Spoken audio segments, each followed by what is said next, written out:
Oi? Ah. Fica aí, Osasco.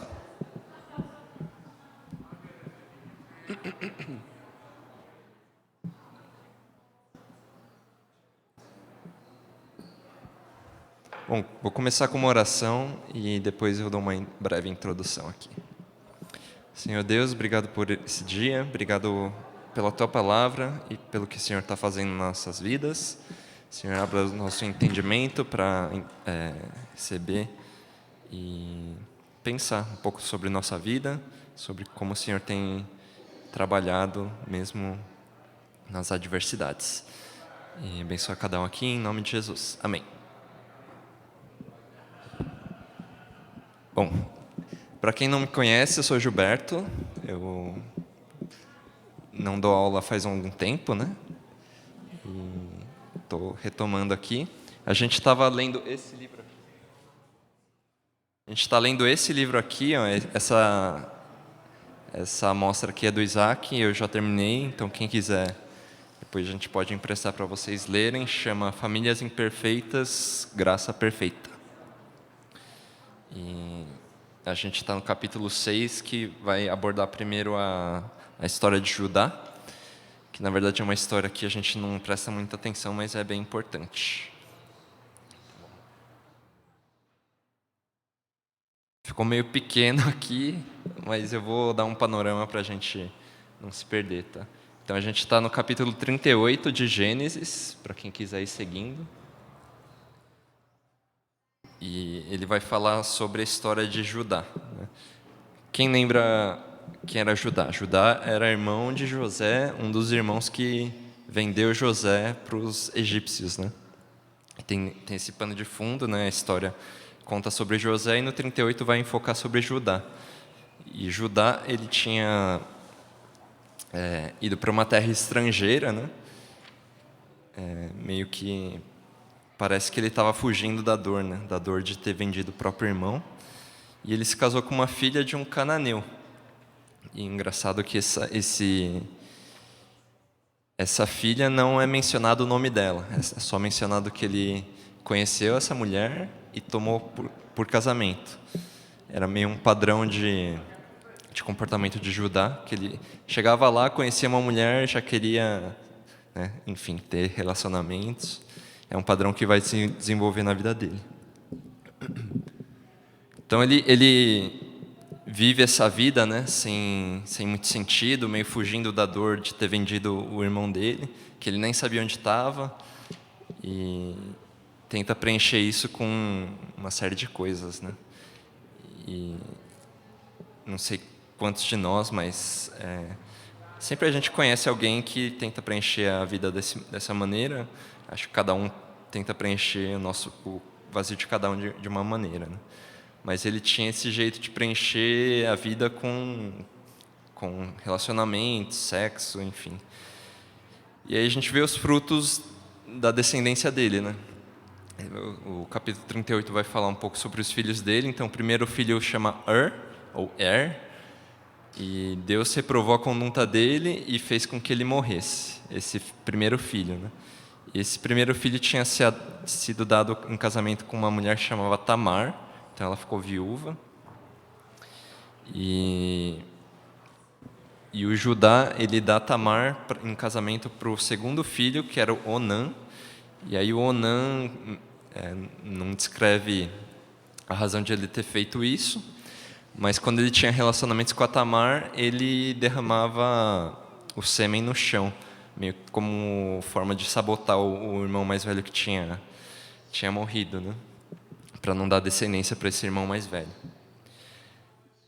E o Onã também foi morto pelo Senhor. Então, imagine Judá com 2 filhos que já tinham sido mortos e tinham sido dados em casamento com essa mulher, Tamar.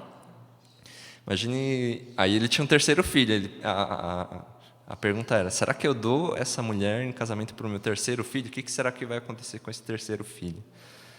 E aí meio que ele toma uma decisão de não dar em casamento para esse terceiro filho, essa mulher, que era o costume da época, né, para a mulher não ficar desamparada.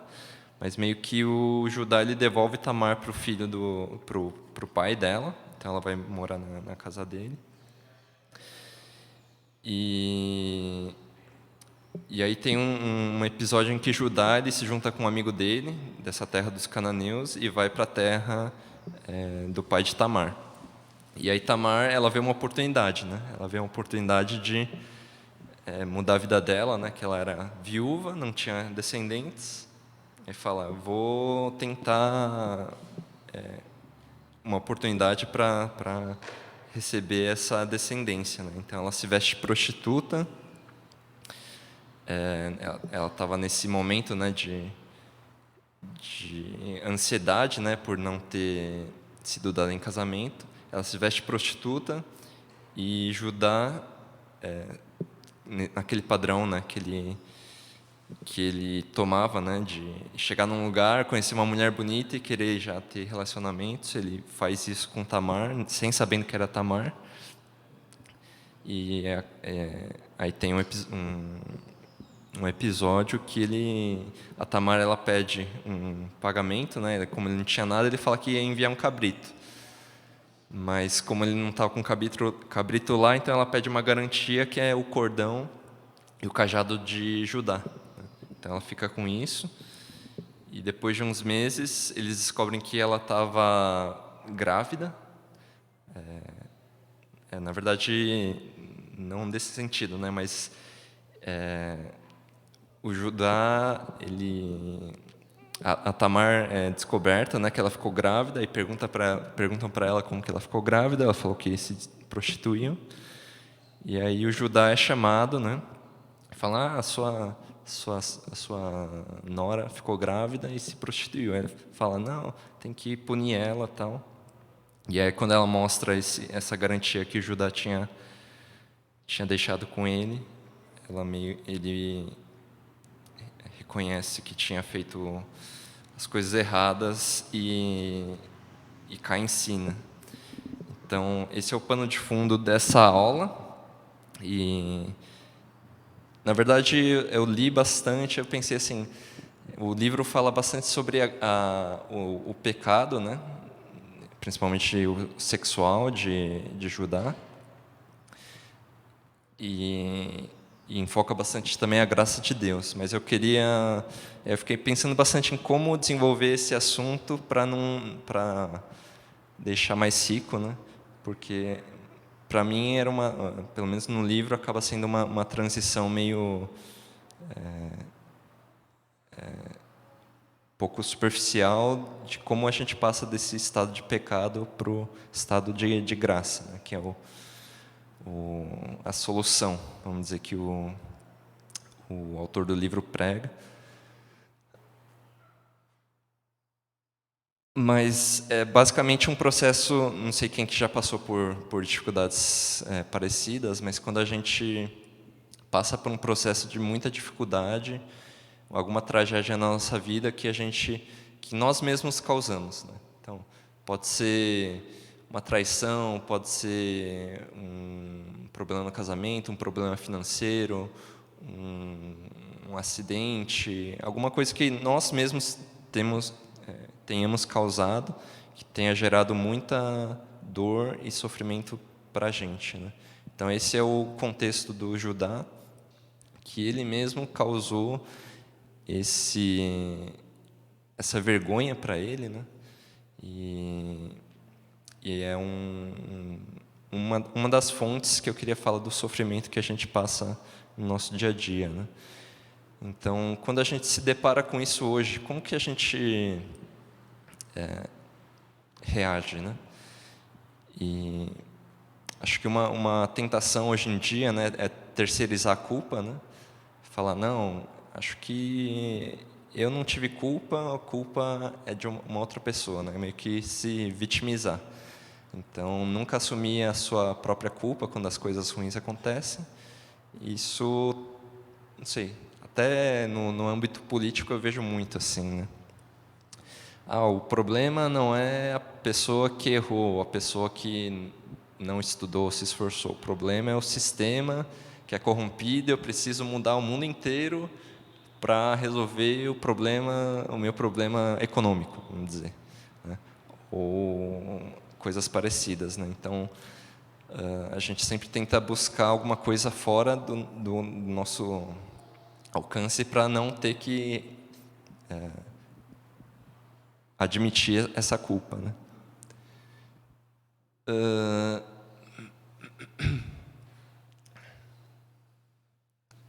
Outra coisa nesse processo de culpa, né? Na verdade, a gente tem uma tolerância muito baixa hoje em dia para o sofrimento, né? Então, coisas que antigamente as pessoas eram mais sofridas, né? E hoje a gente tem uma tolerância muito mais baixa para o sofrimento. Então, sei lá, se alguma pessoa está um pouco mais triste, ela já pensa que está ansiosa, né? E aí vai no médico, começa a tomar um monte de medicamento para fugir desse sofrimento, né? É uma tendência também desses tempos modernos, né? Cada vez mais a gente busca fugir desse sofrimento, dessa tristeza que se abate na nossa alma. Então pode ser desde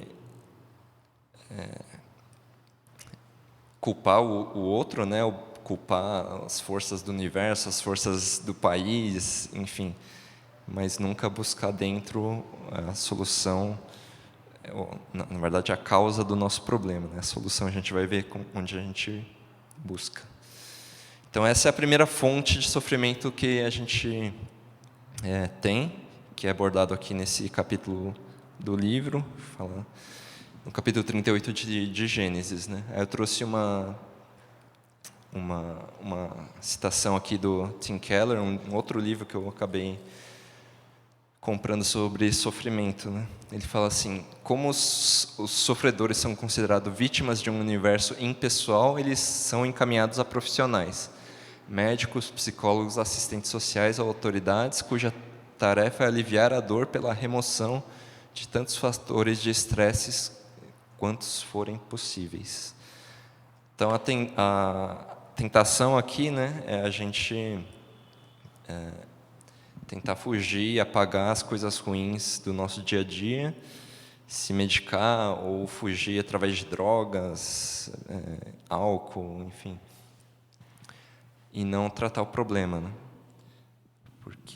E cada vez mais nessa sociedade, né? Porque não sei no universo de vocês, mas quanto mais secularizado está o nosso ambiente, né? Então, quanto menos Deus tem no nosso ambiente, mais a gente vai tentar resolver as coisas pelas nossas próprias forças. Então, esse é o pano de fundo aqui que está no capítulo 38. E no 39 ele já retoma a história de José, que também vai falar sobre sofrimento, mas de uma fonte diferente. Então, José, ele também sofreu bastante, né?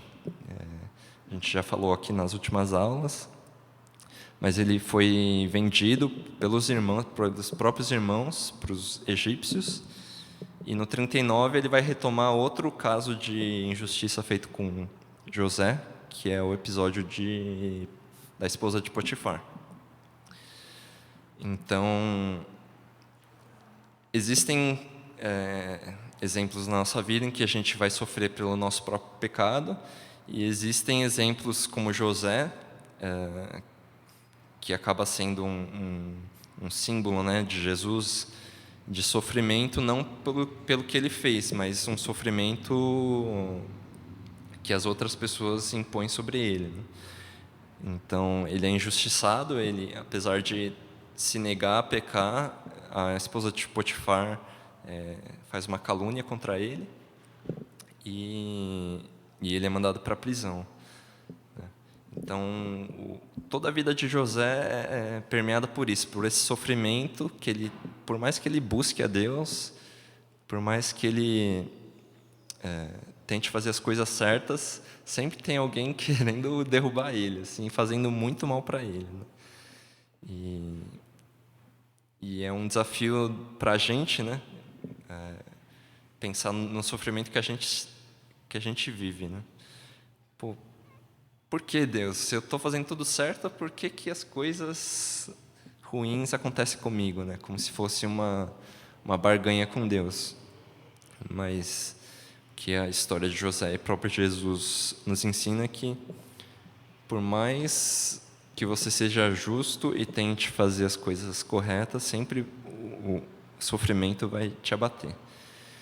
Então, aí eu fiquei pensando, né, como que a gente pode pensar nisso, como que a gente pode passar por essas frustrações na vida de uma maneira melhor. E é engraçado que José é um cara de muitos sonhos, né? As primeiras citações que a Bíblia fala de José é sobre sonhos, né? Então ele tinha sonho com a lua, com o sol e as estrelas, ele tinha sonho com um ramo de trigo. Mas qual que era o principal sonho, né, da vida dele? Por que que ele não se amargurou e se deixou levar por esse mal que as outras pessoas tinham feito sobre ele, né? E aí eu faço uma analogia, né, desse sonho com o objetivo de vida que a gente tem para a gente, né? Então, a maioria daqui é casado, mas eu vou dar alguns exemplos, né? Quando a gente sofre esse tipo de sofrimento, né, de mal na nossa vida, a gente se deixa abater. Né? Qual que é o papel das frustrações nesse processo, né?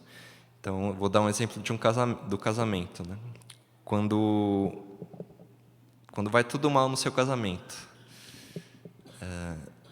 o seu sonho, o seu objetivo, né, que você tinha lá no começo, ele continua vivo, né?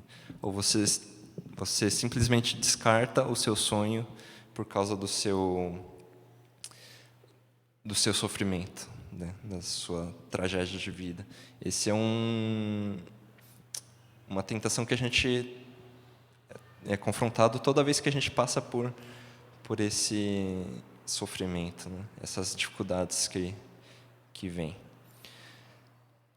Fiquei pensando no meu casamento, né? Também a gente já teve bastante dificuldade, brigas, enfim. E quando a gente chega nesse ponto, né, de questionar Deus e falar: será que eu vou continuar, vou desistir? E a gente é chamado para uma decisão, né? Então, não precisa ser no casamento, mas, por exemplo, quando uma coisa muito ruim te acontece, você consegue enxergar que Deus ainda te ama? Né? Quando alguma coisa muito ruim, algum parente falece, ou uma doença muito, muito grave acomete algum dos seus familiares, será que qual que é a sua reação, né? Você consegue continuar olhando para Deus como você olhava? Acreditando em Deus? Eu fiquei pensando um pouco lá atrás sobre isso também, né? Sobre fé e sobre a nossa condição, assim. Então, se a gente desiste na primeira dificuldade, será que a gente acreditava mesmo? Se a gente desiste na primeira dificuldade do nosso casamento, será que realmente a gente era casado? Então, pense um pouco nos seus compromissos, nos seus sonhos, nas suas decisões, e pense no sofrimento que você tem passado para ver o que Deus pode estar trazendo para você de decisão que você precisa tomar hoje, e se você realmente acredita nisso, né? Eu vou aprofundar um pouquinho mais aqui. Então ele começa a falar sobre a graça de Deus, né, no livro. E, que nem eu falei, tem várias origens do nosso sofrimento. Pode ser no nosso próprio pecado, né, como na história de Judá. Pode ser coisas externas, pessoas que nos magoam, como José. E o sofrimento pode ser uma causa natural, sei lá, cai uma tempestade, um terremoto no Brasil, uma coisa que nunca aconteceu e destrói sua casa, enfim. E a gente é tentado a questionar Deus e desistir das coisas, desistir de acreditar, desistir do nosso casamento, desistir dos nossos filhos. Mas Deus, em que tipo de Deus que a gente acredita, né? A gente acredita no Deus que nos serve, só vai nos fazer trazer coisas boas, ou a gente acredita no contrário, né? Que nós devemos servir a esse Deus.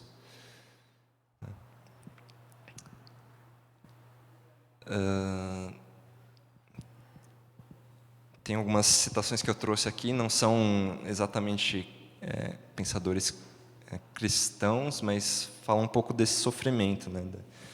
São pensadores que pensam muito sobre o sofrimento. O primeiro é o Viktor Frankl. Ele estudou, né, os sobreviventes dos campos nazistas na Segunda Guerra. Ele fala muito sobre o objetivo de vida em meio a todas essas atrocidades, né, e tragédias. Então ele fala assim: quando não somos capazes de mudar uma situação, somos desafiados a mudar a nós mesmos. Então, pensando em Judá. E Judá, ele não tinha mais para onde fugir. Ele foi pego no pecado dele, foi pego no maior erro que alguém podia descobrir, que ele próprio tentava desvencilhar e esconder, mas ele foi pego e não tinha mais para onde fugir, a não ser aceitar, reconhecer, né, confessar aquele pecado e tentar mudar. Então é um pouco isso a conclusão desse autor, né, que fala um pouco sobre o nazismo, né? E qual que é a motivação da sua vida quando tudo que você tem é tirado? Então, imagine um cara num campo nazista, qual que é a motivação dele de fazer o bem, ou sorrir, ou continuar acreditando? Então, é esse sonho, né, de José, esse objetivo de vida. Tem outro pensador mais contemporâneo, que é o Jordan Peterson. Ele fala assim: se você tem uma vida significativa, não importa, né, se sua vida é pontuada ou inundada de tragédias, porque vale a pena. Então, para a gente pensar, né, será que a nossa vida vale a pena mesmo quando essas coisas perversas acontecem com a gente, né? E mesmo a gente não tendo feito nada demais, né, esse sofrimento vai se abater. Se a gente pensar, putz, o mundo de hoje ele prega muitas coisas materiais, né, e mesmo as soluções dos nossos problemas muitas vezes ficam nas nossas próprias mãos, né, e não de Deus. Mas uma coisa que a gente acho que uma grande ponte da gente com as pessoas que não creem é o sofrimento. Por que existiria o sofrimento para uma pessoa que não crê em Deus? Qual que é a razão do sofrimento? Não tem. Por isso que as pessoas tentam fugir do sofrimento por meio de drogas ou diversões ou terceirizar esse sofrimento, a culpa desse sofrimento para uma outra pessoa, né, ou um outro ente.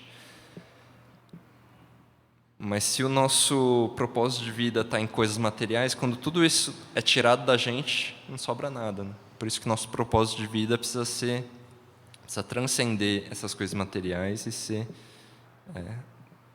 colocado em Deus. Então, esses dois autores eles falam bastante de significado, né, e propósito de vida. Então, esse que é a importância do propósito de vida no meio do sofrimento.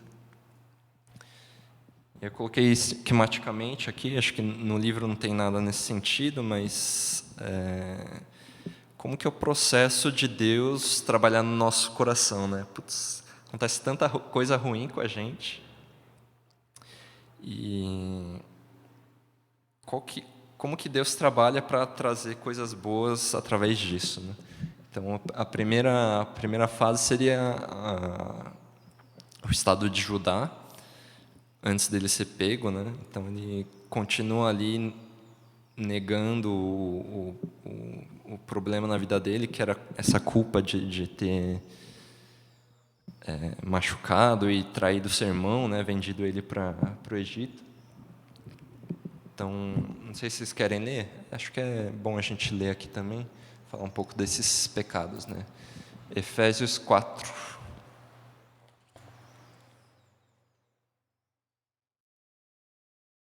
Efésios 4, 25 a 31.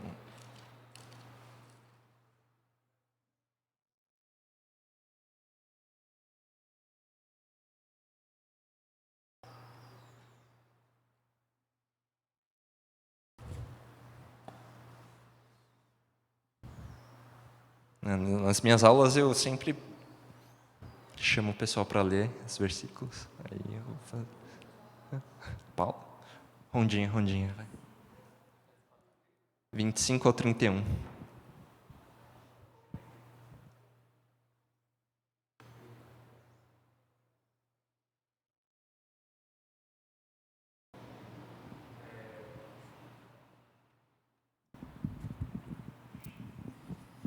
Estou aqui.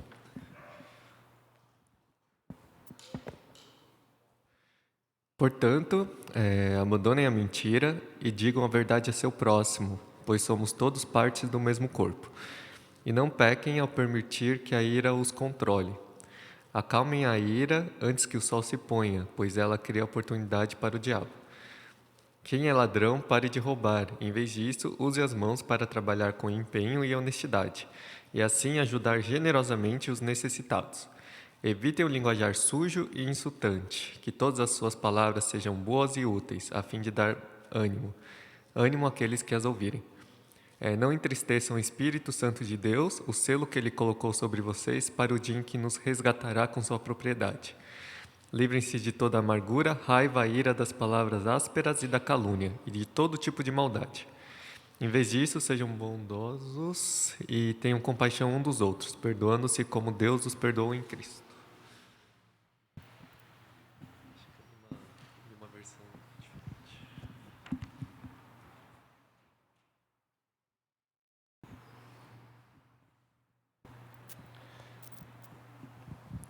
Então, Deus trabalha primeiro através disso, né? Então, quando a gente foge de Deus, o que acontece com o nosso coração?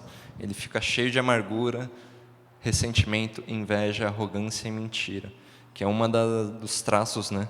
Vários traços aí de Judá e das outras pessoas também que o livro cita, né?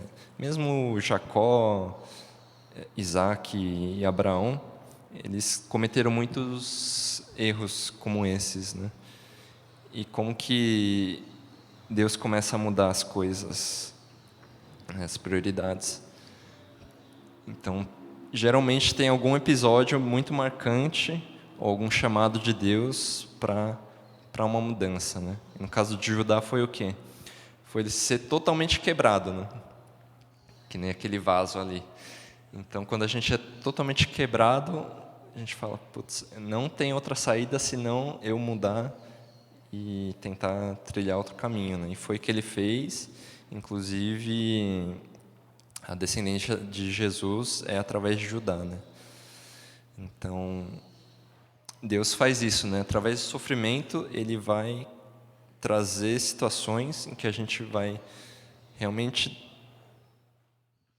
descer até o fundo do poço e aí a gente vai falar no que eu acredito. Eu acredito no meu casamento, eu acredito em ser um filho de Deus, acredito em seguir a Deus, ou eu vou desistir porque alguém me magoou na igreja, eu vou sair, não quero mais saber.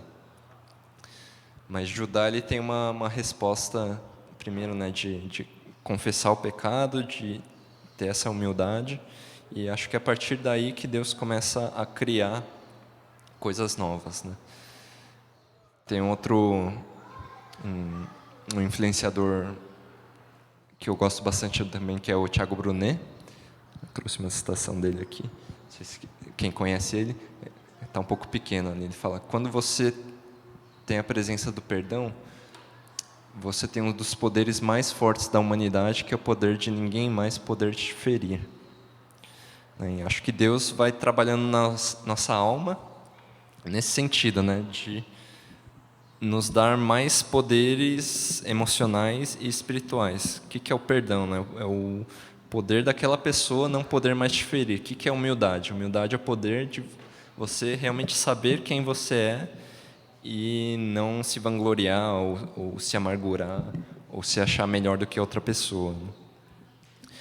Então, é meio que esse processo que eu quis trazer mais nessa aula, porque parece que esse pulo, né, do sofrimento para a graça, ele é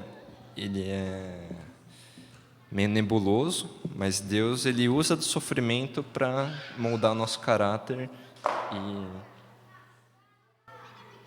e trazer as nossas concepções de vida para meio que um teste, né?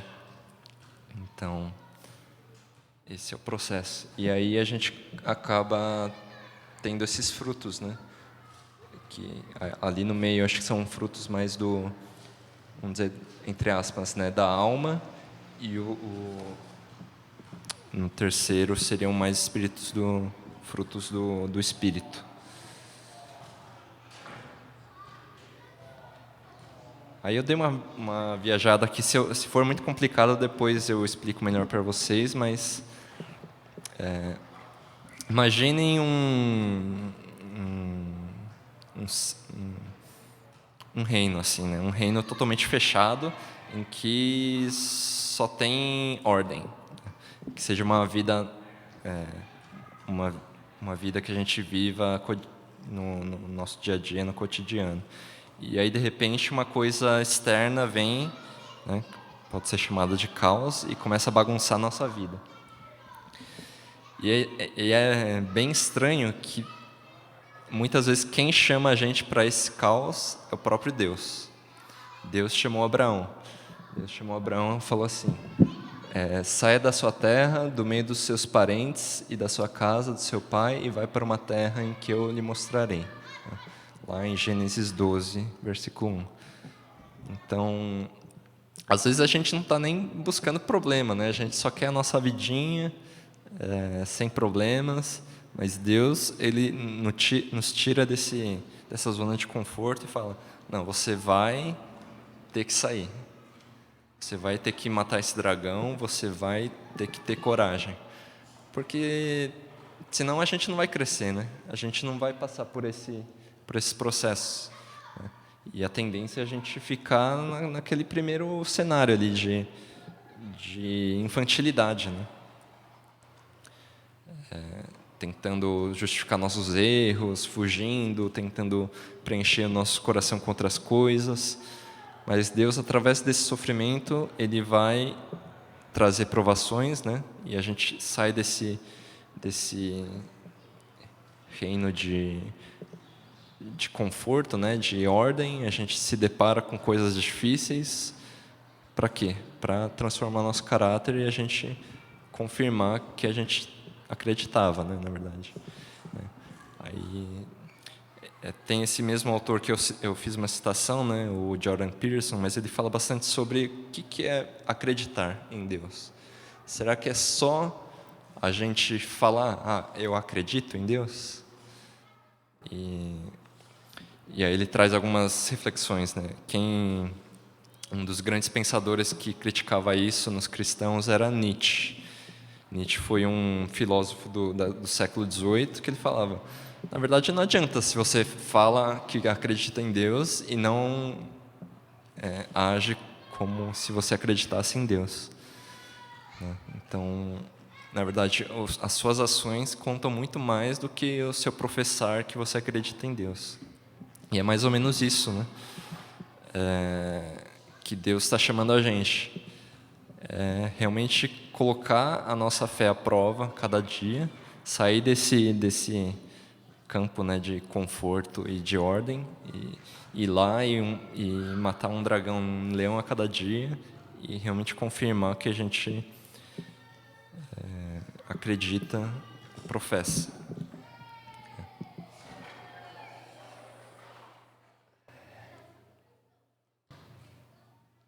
acho que uma grande diferença, né, do cristianismo para as outras filosofias, né, foi uma inversão de valores que é esse papel do sofrimento na nossa vida, né? Então, o sofrimento, recapitulando, ele pode vir dos nossos erros, das nossas ações, pode vir por meio de outras pessoas que nos machucam, pode vir de coisas, tragédias naturais que acontecem com a gente, mas o cristianismo ele traz uma esperança diferente para a gente, né? Então, eu vou ler aqui também. Essa é uma outra citação que, na verdade, uma citação que está no livro do Tim Keller aqui, que eu estou lendo agora. Ele fala assim: para o homem do passado, o mundo exterior era alegre e prazeroso, mas em seu âmago era profundamente triste e sombrio. Por trás da ditosa aparência de mundo dessa suposta feliz antiguidade pairava o acaso e o destino. Para o cristão, o mundo exterior é sombrio e repleto de sofrimento, mas seu âmago nada mais é do que pura bênção e felicidade. Então, é uma grande diferença, né? Que eu coloquei uma inversão de valores, que é o seguinte: para uma pessoa que não acredita em Deus, ou pelo menos o Deus da Bíblia, a nossa felicidade está nas coisas materiais. E qualquer sofrimento, ele é ruim, né? Mas para a gente não, o sofrimento ele faz parte, ele está lá, e a felicidade ela está em coisas mais altas, né? Na verdade, a felicidade está sempre no nosso coração, porque a gente acredita que Deus deu sua própria vida para nos salvar. E parafraseando essa própria citação, né, tem em 2 Coríntios ele fala do mesmo tema, né? Por isso não desanimamos, embora exteriormente estejamos a desgastarmos, interiormente estamos sendo renovados dia após dia, pois os nossos sofrimentos leves e momentâneos estão produzindo para nós uma glória eterna que pesa mais do que todos eles. Assim, fixamos os olhos não naquilo no que se vê, mas no que não se vê, porque o que se vê é transitório, o que não se vê é eterno.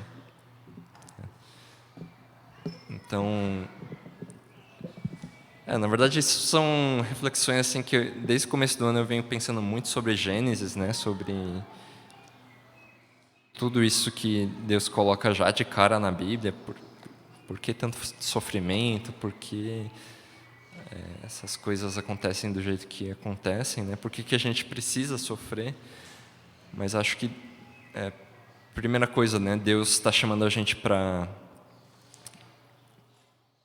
ir, né? Para sair dessa zona de conforto. E o segundo, então, ele chamou Abraão para sair daquele lugar de conforto e, entre aspas, sofrer, né? Que é meio estranho, né? Deus chamar a gente para isso.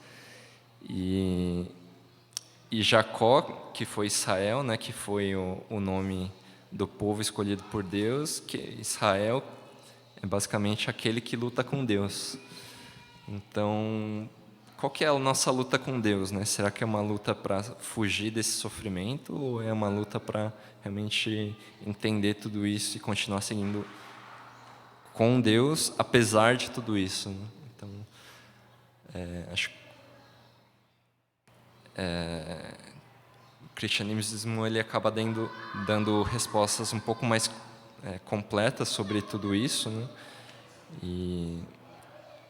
E para quem está sofrendo, né, acho que fica a esperança de que Deus ele é um Deus pessoal, ele não é um Deus que está lá no além ou uma coisa abstrata, né, mas ele é realmente uma pessoa que se importa com a gente e ele desceu aqui na Terra para sofrer como a gente, morrer apesar de ser santo, nos purificar e nos salvar. Outro erro que a gente comete, né? E inclusive a igreja cometeu muitas vezes, né, ao longo da história, que é a gente, pelo nosso próprio esforço, querer alcançar a salvação, né? Mas não, essa salvação ela vem através somente de Jesus Cristo, né? Que sofreu e morreu pelos nossos pecados.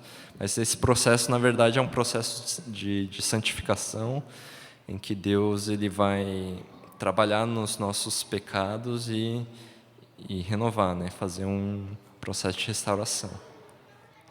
Mas não que a gente possa alcançar a salvação pelos nossos próprios esforços, né? E outra esperança que Deus nos dá é que a gente vai ressuscitar com Ele nos últimos tempos, né? E isso nenhuma outra filosofia consegue trazer para a gente, né? Então, realmente é uma inversão de valores, é um pouco do que eu pensei sobre esse capítulo desse livro. Assim, acabou ficando meio filosófico, mas acho que é importante, né, a gente pensar todo esse sofrimento, né, por que acontecem essas coisas na nossa vida e realmente pensar, putz, o que eu faço quando acontece isso, né? Será que eu vou desistir, eu vou me matar, ou eu vou realmente crer nesse Deus que é meu amigo e que sofreu por mim, né?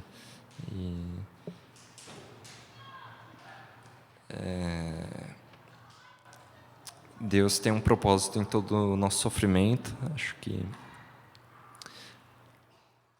E ao mesmo tempo que Ele sabe do quanto a gente quer sofrer, Ele está chamando a gente para sair do nosso cantinho, né?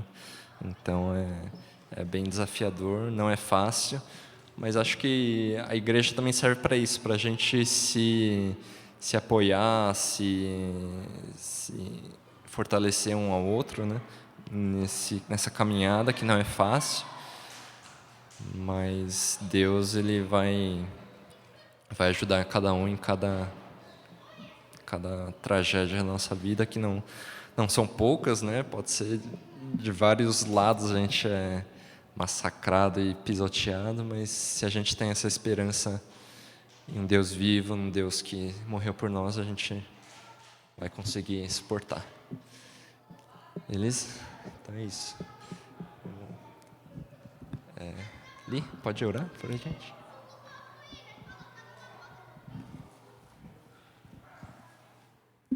Vamos orar?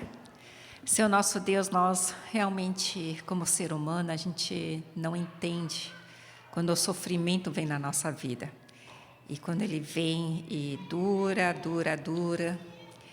e às vezes a gente passa até por momentos de perguntar: por que, Senhor? Se Deus é bom, por que isso acontece? Senhor, obrigado pela aula de hoje, e sabemos que o Senhor também usa o sofrimento para falar conosco.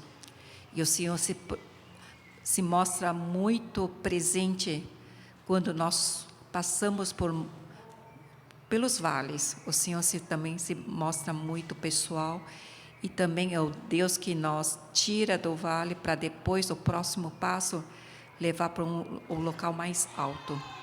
Por isso, ajuda-nos, Senhor, em todos os momentos, de nós edificarmos as nossas vidas na rocha. Quando vier as tempestades, o sofrimento, a gente possa permanecer firme com o Senhor e poder desfrutar lá no íntimo nosso ser a paz de Cristo, a presença de Deus em todos os momentos. Obrigada mais uma vez pela vida do Gil, pelo preparo, pela aula dele. Em nome de Jesus, nós agradecemos. Amém.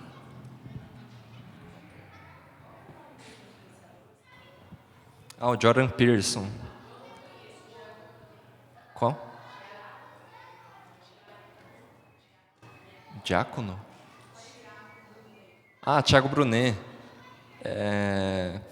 Na verdade, ele é um cara do Instagram que morava nos Estados Unidos, voltou para o Brasil, ele tinha uma empresa de turismo. É um pastor, mas ele fala bastante sobre dinheiro, carreira. Ele ele faz mentoria com vários CEOs, tal. Mas basicamente o foco dele é pessoas, né? Que ele fala que tudo que a gente faz é para ou com pessoas. Então ele um pastor que foca bastante nesse tema de relacionamentos, assim.